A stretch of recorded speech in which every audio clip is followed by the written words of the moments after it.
हाँ देखो, अब देखो कि जो आपके पास में गैमेट बने हैं उसके साथ आपका रिसेसिव का गैमेट फ्यूज होगा, तो यहाँ पे आपको ए पॉजिटिव के बाद में ए निगेटिव, बी पॉजिटिव के बाद बी निगेटिव, और पहला जो गैमेट था उसमें सी निगेटिव था तो सी निगेटिव के बाद में आपका रिसेसिव का सी निगेटिव। अब ये जो पोजीशन अपने हाईलाइट किया है ना येलो से, तो वो लिखा नहीं लिखा तो भी कोई फर्क नहीं पड़ेगा। आप सिर्फ गैमेट का जीनोटाइप लिखते हो तो वो आपका फिनोटाइप हो जाता है। क्यों?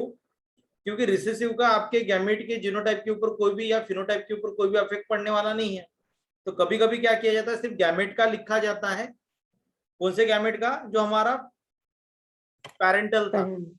ठीक है, जो अपने गैमेट बनाए ना वो सारे गैमेट एज ए प्रोजेनी लिखा जाता है, और हमें कंसिडर करना पड़ता है कि वहां पे आपका रिसेसिव का गैमेट फ्यूज कर रहा है तो उसका आपके इसके ऊपर फिनोटाइप के ऊपर कोई भी इफेक्ट नहीं आएगा। ठीक है, तो इसमें सबसे पहले होता है कि आपको recombinant and non recombinant gamete को पहचानना होता है, या recombinant progeny non recombinant progeny को पहचानना होता है। उसके बाद रिकॉम्बिनेंट तो अपन ने पहचान लिए, ये लास्ट वाले टू जो है ये नॉन रिकॉम्बिनेंट है, ऊपर वाले सभी के सभी रिकॉम्बिनेंट है। इसमें भी आपको पहचानना है कि डबल क्रॉस ओवर वाले कौन से और सिंगल क्रॉस ओवर वाले कौन से। समझ में आ रहा है क्या? पहले क्या करना है, पहले स्टेप में रिकॉम्बिनेंट एंड नॉन रिकॉम्बिनेंट इसको पहचानो। उसके बाद में रिकॉम्बिनेंट में सिंगल क्रॉस ओवर वाले कितने हैं, डबल क्रॉस ओवर वाले कितने हैं उसको पहचानो। ठीक है क्या? हाँ ठीक। सर। उसके बाद में स्टेप 3 जीन को अरेंज करना है, और उसके बाद में रिकॉम्बिनेशन फ्रीक्वेंसी को कैलकुलेट करना है। तो 3 जीन अगर दिए हैं तो हमें जेनेटिक मैप निकालने के लिए रिकॉम्बिनेशन फ्रीक्वेंसी किसका किसका निकालना पड़ेगा, ए और बी के बीच में रिकॉम्बिनेशन फ्रीक्वेंसी निकालना पड़ेगा, तभी अपन ए और बी को मैप के ऊपर रख सकते। बी और सी के बीच में निकालना पड़ेगा, और ए और सी जो है इसके बीच में आपको निकालना पड़ेगा, तब जाके हम क्या कर सकते हैं, पूरा जेनेटिक मैप निकाल सकते। बराबर है क्या? हाँ सर। हाँ। अब देखो कि ये 3 स्टेप समझ में आया कि 4 स्टेप जो अपने लिखे हैं कौन से, रिकॉम्बिनेंट नॉन रिकॉम्बिनेंट को पहचानना, रिकॉम्बिनेंट में से भी सिंगल और डबल को पहचानना, उसके बाद में आपने जो सीक्वेंस लिखा है ए बी एंड सी का ये करेक्ट है कि नहीं है वो लिखना, और चौथा है रिकॉम्बिनेंट फ्रीक्वेंसी निकालना। यहां तक ठीक है? हाँ सर। हाँ सर। उसके बाद में जेनेटिक मैप को आपको ड्रॉ करना है, और उसके बाद में बाकी का जो एक्स्ट्रा का है वो अपन बाद में पढ़ते। ठीक है, पहले इतना अपन निकाल लेते। अब देखो क्वेश्चन ये है, क्वेश्चन आपका ये है, इसका आपको आंसर निकालना है। इसने क्या बोला कि ये जो हमारा प्रोजेनी था, ठीक है, ए positive B positive C positive ए नेगेटिव बी नेगेटिव सी नेगेटिव, मतलब हेट्रोजाइगस फॉर ईच लोकस। बराबर है क्या? हाँ। हेट्रोजाइगस है ये। हाँ। उसके बाद में ये आपका होमोजाइगस रेसिसिव। मतलब अपन क्या कर रहे हैं, टेस्ट क्रॉस। टेस्ट क्रॉस कर रहे हैं। बराबर, हाँ। मतलब इसका गैमेट का कोई भी इफेक्ट आपके ऊपर नहीं पड़ेगा, तो इसको लिखने की जरूरत है क्या? नहीं है। कि नहीं। अगर आप लिखना चाहते हो तो आप उसको लिख सकते हो, तो इसका आ जाएगा ऐसे, A positive A negative B positive B negative C positive C negative. ये आपका जो है ये रिसेसिव का गैमेट था। ठीक है, ठीक है ना? हाँ। तो हर एक हाँ किसी सर। में से ही आ जाएगा, बट अभी अपन पूरा नहीं लिखते। ठीक है, उसके बाद में नेक्स्ट सेकेंड स्टेप क्या है हमारा, रिकॉम्बिनेंट और नॉन रिकॉम्बिनेंट को पहचानना। कैसे पहचानोगे? देखो, जो सबसे ज्यादा नंबर में होता है वो नॉन। नॉन रिकॉम्बिनेंट होता है। तो नंबर ज्यादा तो वो आपका क्या है, नॉन रिकॉम्बिनेंट है। अगर नंबर कम, ठीक है, इससे सारे नंबर कम आ रहे हैं आपके, तो ये नंबर जो है ये कम है, तो ये आपका क्या हो गया, रिकॉम्बिनेंट। ठीक है क्या यहां तक? हाँ सर। अब इसमें भी आपको पहचानना है कि सिंगल क्रॉसओवर वाले कितने हैं, डबल क्रॉसओवर वाले कितने हैं। अब मुझे एक बात बताओ कि दोनों के बीच में दो बार रिकॉम्बिनेशन की प्रोबेबिलिटी ज्यादा होनी चाहिए कि कम होनी चाहिए?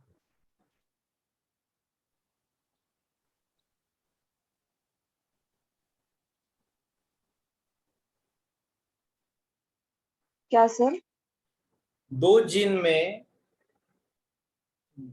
दो बार रिकॉम्बिनेशन की प्रोबेबिलिटी कम होनी चाहिए कि ज्यादा होनी चाहिए? ज्यादा होनी चाहिए। ज्यादा होनी चाहिए। क्यों?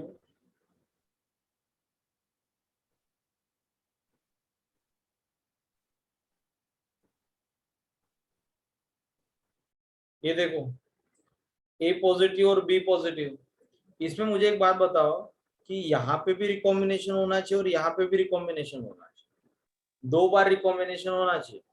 तो इसकी 10 में से प्रोबेबिलिटी कितनी रहेगी? 1 to 10 के रेंज में बताओ, कम रहेगी कि ज्यादा रहेगी? 5 से कम आएगी कि 5 से ज्यादा आएगी?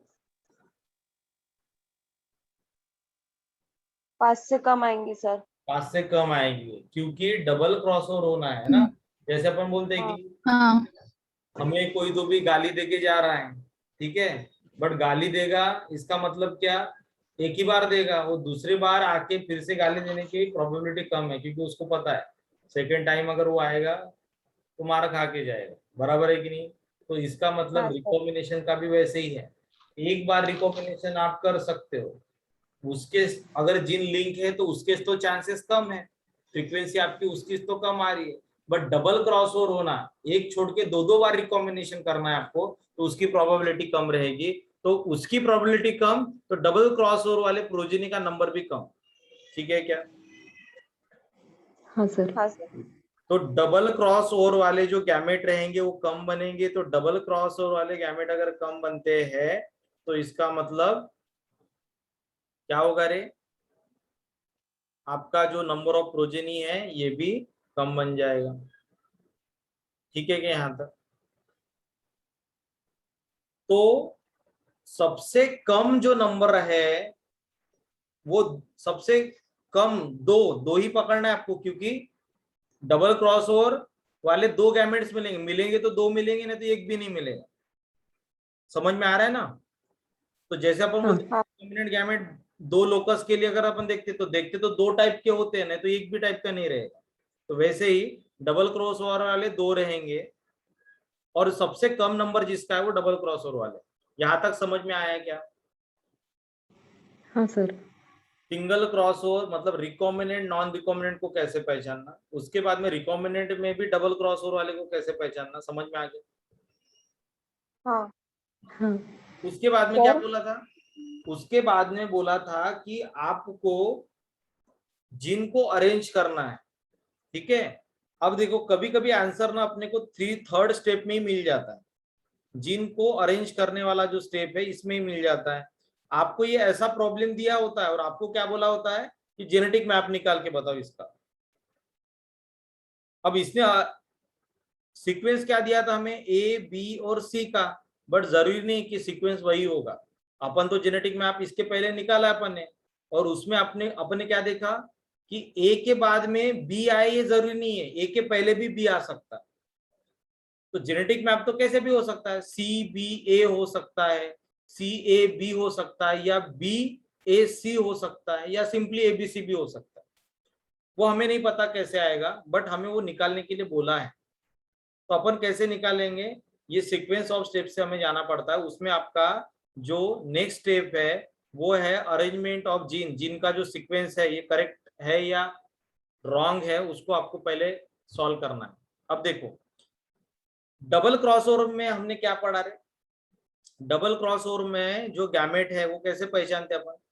जैसे ए पॉजिटिव, बी पॉजिटिव और सी पॉजिटिव है, और ए और सी के बीच में अगर डबल क्रॉसओवर हो रहा है, ए और सी के बीच में डबल क्रॉसओवर होगा ना, क्योंकि हमने थर्ड पॉइंट कौन सा पकड़ा है? मिडल वाला, और उसको पकड़ा है इसलिए तो अपने को ए और सी का डबल क्रॉसओवर पता चलता है, बराबर है क्या? तो डबल क्रॉसओवर किसका देखना है? ए और सी का, मतलब फर्स्ट और थर्ड पॉइंट का, बराबर है क्या? हाँ सर। तो फर्स्ट और थर्ड पॉइंट जो भी रहेगा, फर्स्ट और ये आपका सेकेंड लोकस, इसका बीच में डबल क्रॉस ओवर हो रहा है, तो बीच वाला जीन चेंज हो जाता है, मतलब A positive, B negative and C positive. अगर ऐसा आया तो अपन क्या बोलते हैं, ये डबल क्रॉस ओवर है, बीच वाला चेंज हो रहा है, बाकी टर्मिनल जो है जैसे के वैसे, बराबर है क्या? हाँ हाँ सर। ऐसे पढ़ा अपन ने, हाँ ऐसे पढ़ा। अब मुझे एक बात बताओ, x positive, y positive, z positive है, इसमें डबल क्रॉस ओवर हुआ तो कैसे मिलेगा आपको ये? X positive, Y negative, Z positive. Positive. हाँ, X positive, Y negative, Z positive, positive. और दूसरा क्या मिलेगा, X negative, Y positive, Z negative, बराबर जेड पॉजिटिव। हाँ बराबर। इतना तो सबको समझ में आ गया। मतलब हाँ जो बीच वाला जीन होता है वही चेंज होता है, टर्मिनल वाले चेंज नहीं होते। ठीक है क्या? यस। हाँ सर। अब मुझे ये अपन ने जो हाईलाइट किया है अपना जो डबल क्रॉसओवर वाला है प्रॉब्लम में, उसको देखो बोला, वहां पे दिख रहा है कि आपको मिडल वाला चेंज?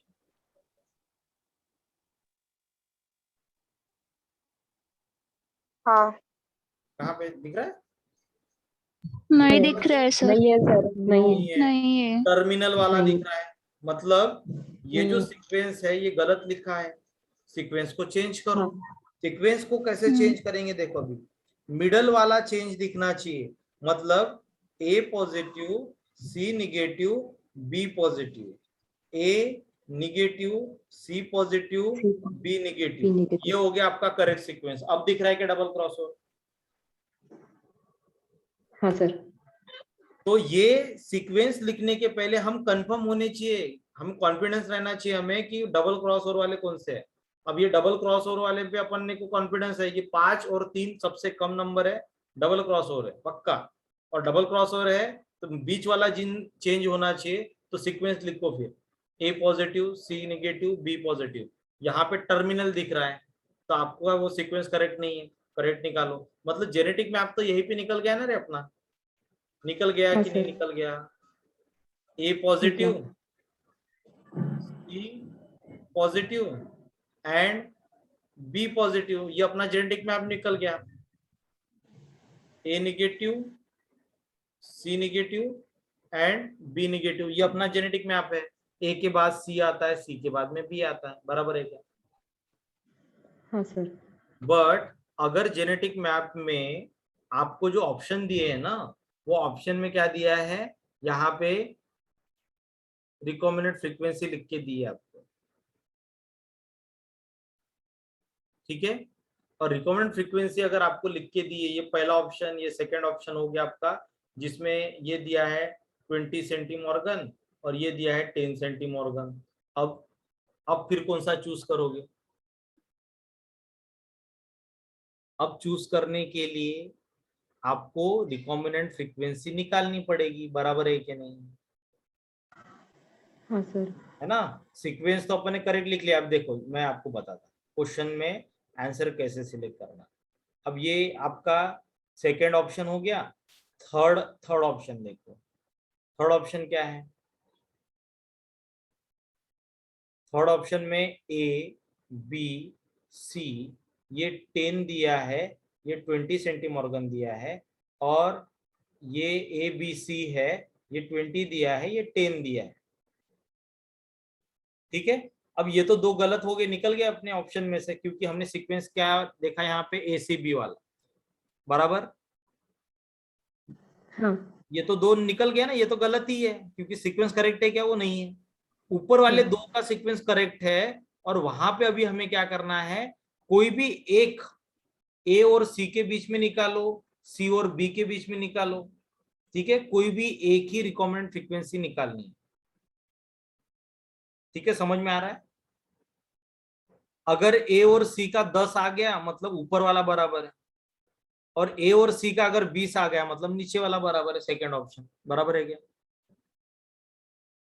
हाँ सर। अब रिकॉम्बिनेंट फ्रीक्वेंसी कैसे निकालेंगे, कैसे निकालोगे रिकॉम्बिनेंट फ्रीक्वेंसी? रिकॉम्बिनेंट फ्रीक्वेंसी निकालने के लिए हमें क्या करना पड़ेगा, ये सारे जो जीन है ना, जो अपने को जो ऑप्शन दिया, जो प्रॉब्लम में जो अपने को दिया है, ये सबको चेंज करना पड़ेगा हमें। कैसे? सीक्वेंस करेक्ट लिखना पड़ेगा, तभी तो रिकॉम्बिनेंट प्रोजेनी को अपन पहचान सकते हैं। कैसे? ये देखो यहाँ पे सीक्वेंस हमारा क्या है, ए सी बी, तो सब में लिख लो ए सी बी, ए सी बी, ए सी बी, ए सी बी, ए सी बी। बी यहाँ पे पॉजिटिव है, ए और सी निगेटिव, बी निगेटिव है, ए और सी पॉजिटिव, यहाँ पे ए निगेटिव है, बी और सी positive, B negative, C negative, ए पॉजिटिव, तीनों निगेटिव। ऐसे अपन ने चेंज कर लिया, किया, समझ में आया कि अपन ने चेंज कैसे किया। ये जो आपका हमें सीक्वेंस दिया था, ये करेक्ट था क्या? नहीं। रॉन्ग था। नहीं। तो इसलिए अपन ने इसको चेंज किया। हमें सीक्वेंस मिला था ACB, तो हमने उसको सभी को चेंज कर दिया। ठीक है। हाँ सर। अब मुझे एक बात बताओ कि हमें रिकॉम्बिनेंट फ्रीक्वेंसी निकालनी है, किसके बीच में निकालनी है? A और C के बीच में। ठीक है क्या? हाँ। A और C के बीच में अगर निकालनी है तो हमें वो प्रोजेनी पहचानना पड़ेगा जहां पे रिकॉम्बिनेशन A और C के बीच में हुआ है। तो कहां कहां पे दिख रहा है आपको रिकॉम्बिनेशन? देखो यहाँ पे A पॉजिटिव है और C एंड B निगेटिव दिख रहा है। मतलब ये आपका पहला प्रोजेनी मिल गया जिसमें A और C में रिकॉम्बिनेशन हुआ है। देखो यहाँ पे A positive, C positive, B positive.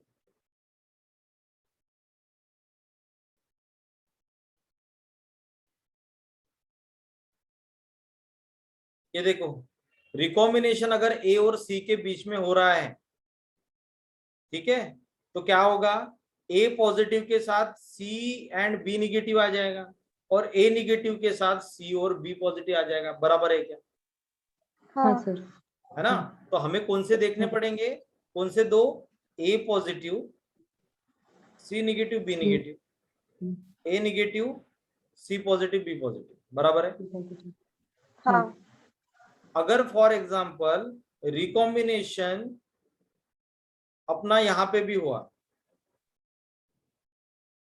ये यहाँ पे डबल क्रॉस ओवर, तो वो भी तो A और C के बीच में अपन कंसीडर करेंगे। बराबर है क्या? हाँ सर।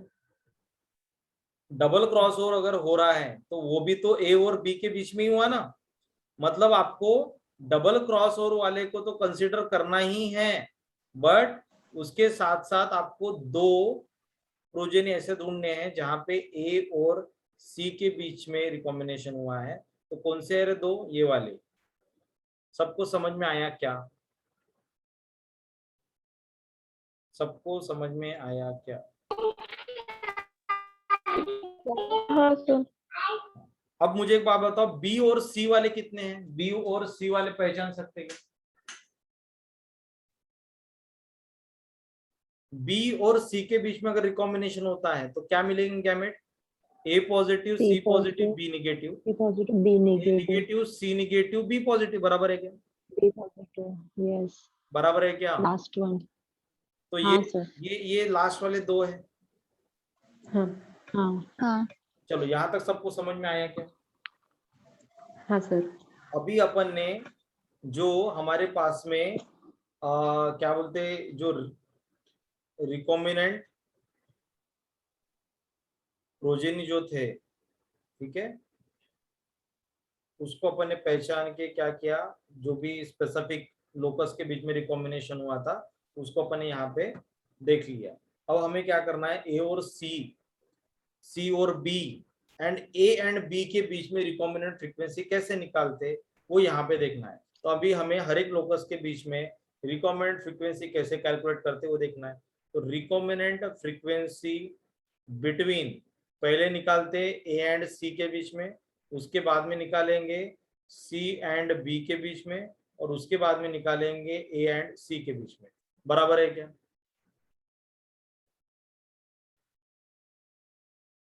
हर एक लोकस के बीच में आपको निकालना पड़ेगा ना, तभी जेनेटिक में आप करेक्ट आएगा। बराबर है क्या? हाँ। अब ए और बी के बीच में कैसे निकालोगे? तो आपको नंबर ऑफ रिकॉम्बिनेंट प्रोजेनी को ऐड करना है आउट ऑफ टोटल।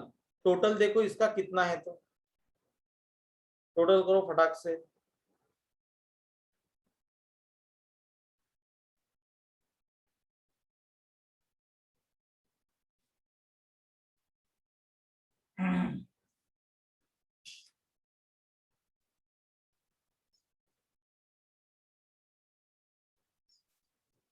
कितना आ रहा है टोटल?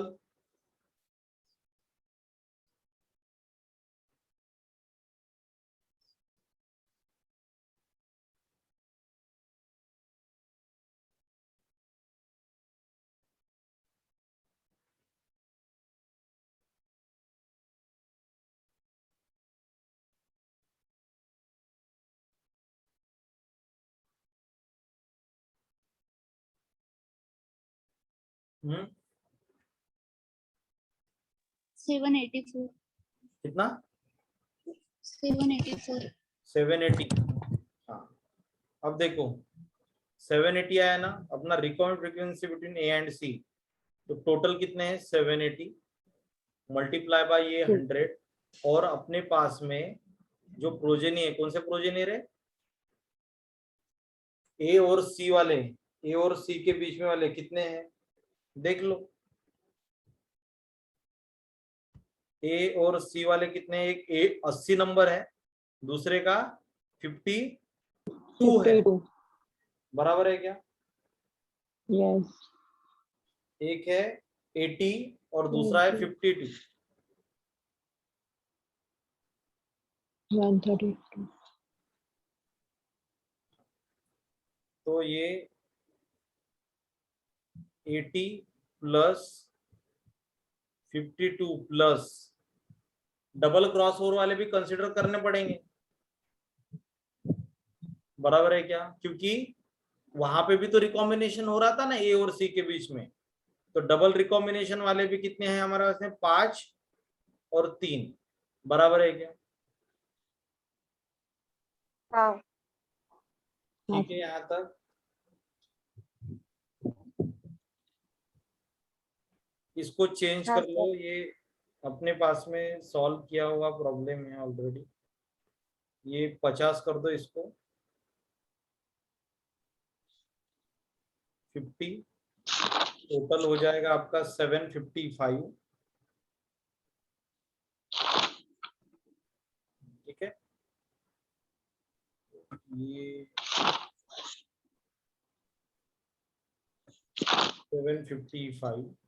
उसके बाद में दूसरा C and B. C and B के बीच में जो रिकॉम्बिनेंट फ्रीक्वेंसी है, ठीक है, उसको कैलकुलेट करना है। तो सी एंड बी वाले कितने प्रोजेनी है? 43, 41। ठीक है, 43, 41 डिवाइडेड बाय 755 इंटू 100।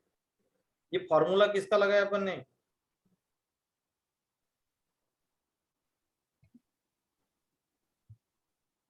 ये फॉर्मूला किसका है रे?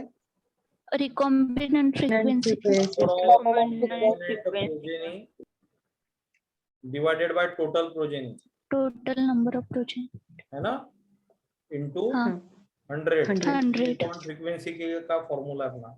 उसके बाद में इसको अगर आप कैलकुलेट करोगे पूरा, तो इसका वैल्यू आता है 14.6।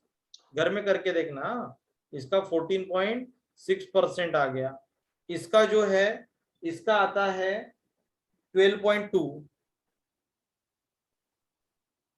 ठीक है, अब ए और सी का निकालना है। ए और सी अपने कौन से निकाले? A B A C A B अभी ए बी है। ऊपर वाला जो है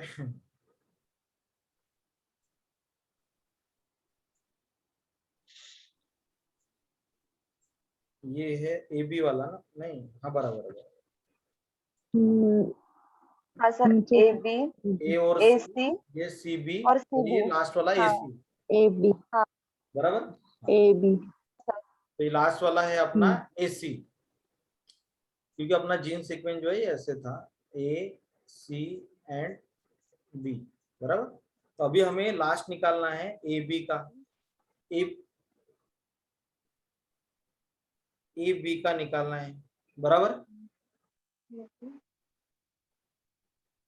ए सी का निकाला पहले और हाँ सी बी का निकाला, अभी किसका निकालना पड़ेगा, ए बी का निकालना पड़ेगा, ए बी का। बराबर। हम्म, ए बी का कितना आना चाहिए रे,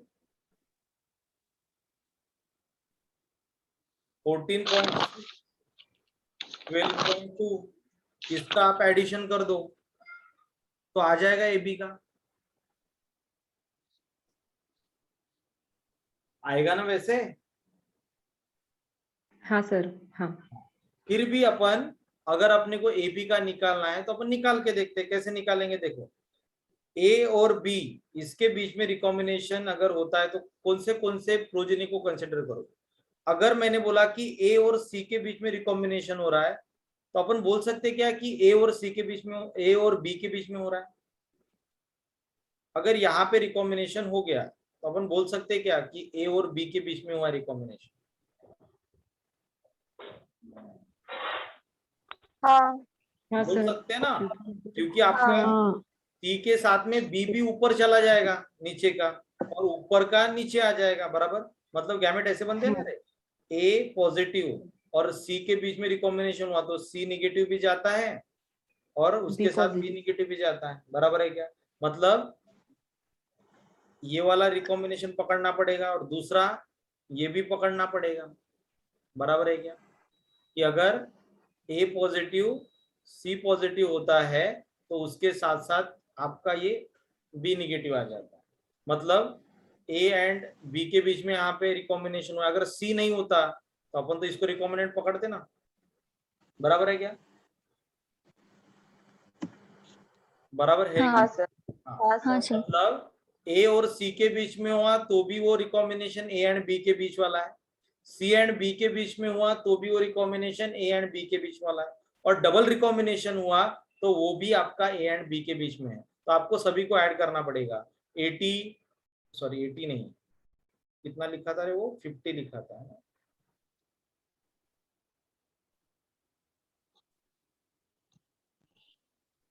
50 प्लस 52 प्लस 43 प्लस 41 प्लस, अब देखो डबल रिकॉम्बिनेशन है ना, तो इस केस में क्या करना है आपको, 2 से मल्टीप्लाई करना है, 2 इंटू 5 प्लस 2 इंटू 3।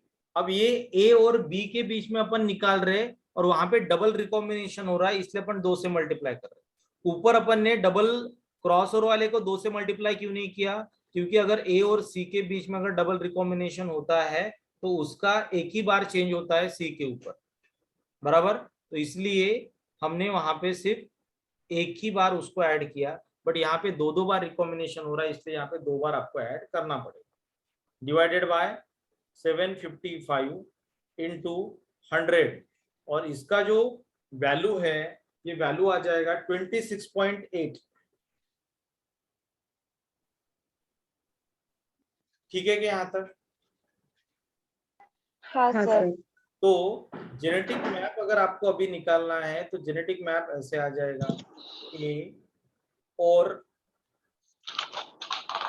सी इसके बीच में है 15.6 का रिकॉम्बिनेंट फ्रीक्वेंसी, और सी एंड बी के बीच में है कितना, 12.2 का, और अगर इनका एडिशन करते अपन तो ये आना चाहिए 26.8, तो ये आ रहा है अपना। ठीक है,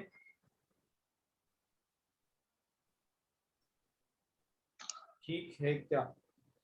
हाँ सर। हाँ सर। हाँ हाँ सर। सर। तो ये हो गया अपना जेनेटिक मैप का कैलकुलेशन। ये 4 मार्क के लिए क्वेश्चन आता है। ये धीरे धीरे समझा है इसलिए इतना टाइम लगा, बट आप अगर उसका एक बार उसको ओवरलुक करोगे, उसका प्रैक्टिस अगर करोगे ना तो आपको फटाफट आ जाएगा। ठीक है, ऐसा नहीं है कि लास्ट तक क्वेश्चन में पूछते हैं, हो सकता है कि आपको अरेंजमेंट पूछे, सिर्फ आपको सिर्फ क्या करना है, जीन को अरेंज करके दिखाना है, तो वहां तक भी अगर आपको पूछा तो वो सिंपल है। उसके बाद में अगर हो सकता है कि प्रॉब्लम दे के आपको सिर्फ पूछा हो कि ए और सी के बीच में डिस्टेंस बताओ, ठीक है, तो ये भी बोल सकते हैं। तो क्वेश्चन अलग अलग तरीके से पूछे जाते हैं, बट क्वेश्चन आएगा ऐसे, प्रोजेनी लिखे जाएंगे, नंबर ऑफ प्रोजेनी बताया जाएगा वहां पे कितना है, और उसके बाद में फिर आपको कोई ना कोई एक क्वेश्चन पूछा जाएगा। ठीक है कि यहाँ तक? हाँ सर। अब देखो, जेनेटिक मैप तक अपन आ गए, जेनेटिक मैप तक हम आ गए। अब क्या निकालना है? Calculate the expected number of double cross over progeny. कैसे निकालेंगे? डबल क्रॉस ओवर प्रोजेनी कितने वो ऑलरेडी दिए हैं आपको, बट उसने बोला है कि एक्सपेक्टेड कितने हैं। तो एक्सपेक्टेड कितने हैं कैसे कैलकुलेट करेंगे रे? तो हमें ये पता है ना, सिंगल क्रॉस ओवर जो हो रहा है आपका जीन के बीच में, किसके बीच में? ए सी बी, इसके बीच में फ्रीक्वेंसी कितनी है रिकॉम्बिनेशन की हमें पता है। ये 14.6 आया था, ये 12.2 आया था, बराबर? हाँ। तो मतलब हम ऐसा लिख सकते हैं क्या, फ्रीक्वेंसी कितना है रिकॉम्बिनेशन की, तो अपन इसको ऐसे लिखते थे 0.146, बराबर है?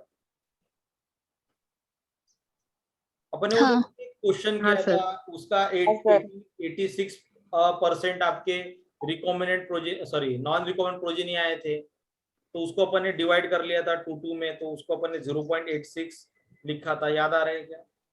हाँ। हाँ तो सर। ये हो गया ए और सी का प्रोबेबिलिटी रिकॉम्बिनेशन का, मल्टीप्लाई बाय सी और बी का कितना है 12.2, तो इसको अपन ऐसे लिख सकते हैं 0.122। तो ये ए और सी का रिकॉम्बिनेशन का प्रोबेबिलिटी हो गया, और ये सी और बी का हो गया। दोनों का एक साथ होने के लिए हम दोनों को मल्टीप्लाई कर देंगे, क्योंकि इसने क्या पूछा है, डबल क्रॉस और प्रोजेनी कितने एक्सपेक्टेड, तो हमें वो प्रोपोर्शन पता होना चाहिए ना। तो प्रोपोर्शन कैसे निकालेंगे डबल क्रॉस ओवर का? तो ए और सी के बीच में रिकॉम्बिनेशन का प्रोबेबिलिटी, सी और बी के बीच में रिकॉम्बिनेशन का प्रोबेबिलिटी, दोनों को मल्टीप्लाई कर ले। तो टोटल इसका जो आंसर आएगा ये आएगा 0.0178। ये प्रोबेबिलिटी हो गया डबल क्रॉस ओवर का।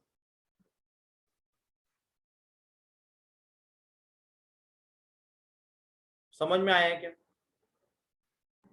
हाँ सर। तो हाँ। डबल क्रॉस ओवर का ये प्रोपोर्शन है आपका 0.172। तो टोटल प्रोजेनी में डबल क्रॉस ओवर वाले कितने होने चाहिए, तो अपन कैसे निकालेंगे? देयरफॉर टोटल प्रोजेनी कितना है 755 इंटू 0.0178, इतने प्रोपोर्शन में आपका डबल क्रॉस ओवर होता है। गैमेट इतने बने, इतने प्रोपोर्शन में अगर आपके बनते हैं तो नंबर ऑफ प्रोजेनी कितना रहेगा, तो अपन मल्टीप्लाई कर लेंगे टोटल से। तो इसका आंसर आता है नियर अबाउट 13.4। 13.4 आपके डबल क्रॉस और प्रोजेनी आने चाहिए, बट हमें आए कितने? कितने आए रे? ये एक्सपेक्टेड है, कितना है?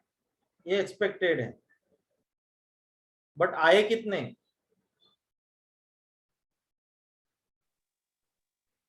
कितने आए? 5 और 3 ना, हाँ।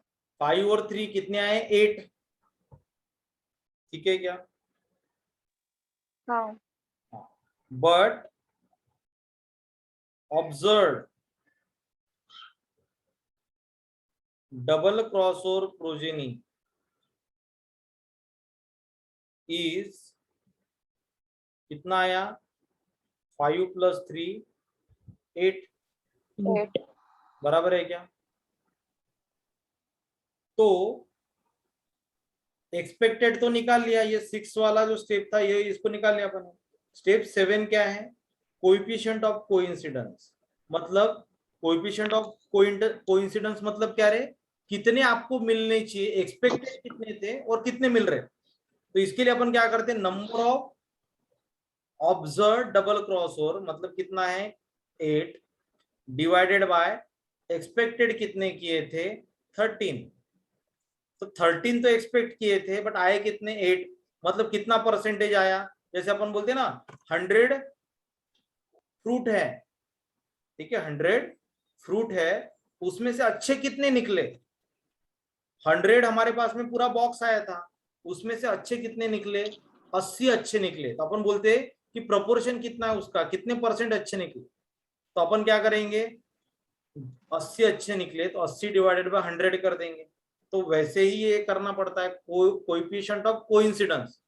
मतलब एक्सपेक्ट उतने किए थे 13.4, बट उसमें से ऑब्जर्व कितने हैं, आपको कितने मिले प्रोजेनी? तो अपन क्या करेंगे, 8/13 कर देंगे। समझ में आ रहा है क्या ये? हाँ सर। हाँ ठीक है, तो 8/13 अगर आप करोगे यहाँ पे, तो ये आ जाएगा आपका 0.6। और 0.6 मतलब कितने? 60%। तो 40 कहाँ गए? तो 40% इंटरफेरेंस था आपका, जिसके वजह से वो आपको ऑब्जर्व नहीं हो रहे। तो इंटरफेरेंस देखो, इंटरफेरेंस कैसे कैलकुलेट करेंगे? 1 माइनस 0.6 मतलब 0.4 आपका इंटरफेरेंस है। और 0.4 इंटरफेरेंस है मतलब क्या है, कितना परसेंट इंटरफेरेंस है? 40%। 40%। तो 40% इंटरफेरेंस के कारण जो 40% प्रोजेनी है ये आपको ऑब्जर्व नहीं हो रहे। समझ में आया ना? हाँ सर। चलो, तो ये अपना जो जेनेटिक मैप है डबल क्रॉसओवर तक ये खत्म हो गया। कल अपन वो हैप्लॉइड, नेक्स्ट लेक्चर में हैप्लॉइड मैपिंग वगैरह देखेंगे। तो यहाँ तक आपको एक काम करना है, आपको आज का दिन है यहाँ से, उसके बाद में कल कल भी टाइम है, मॉर्निंग से लेकर दोपहर तक 4 बजे अपन क्लास लेंगे। और उसमें 4 to 5 प्लांट फिजियोलॉजी का जितना टॉपिक हुआ है उसके ऊपर क्वेश्चंस का डिस्कशन करेंगे। हर एक क्वेश्चन का डिस्कशन करेंगे, हर एक टॉपिक के ऊपर का, ठीक है। और 5 to 6 जेनेटिक्स के ऊपर डिस्कशन करेंगे। तो आपको जितना भी पढ़ाया है ना प्लांट फिजियोलॉजी और जेनेटिक्स का, वो कृपया करके आप रिवाइज करके रखो। आप अगर रिवाइज नहीं करोगे तो मैं जो एक्सप्लेन कर रहा हूँ आपको कुछ भी समझ में नहीं आएगा और डिस्कशन को टाइम लगे। तो इसलिए आप उसको रिवाइज करके रखो, और कल अपन फिर वो जितना भी अपना पोर्शन हुआ है उसके ऊपर अपन क्वेश्चन लेके उसको डिस्कस करते हैं, ठीक है क्या? हाँ सर। हाँ सर।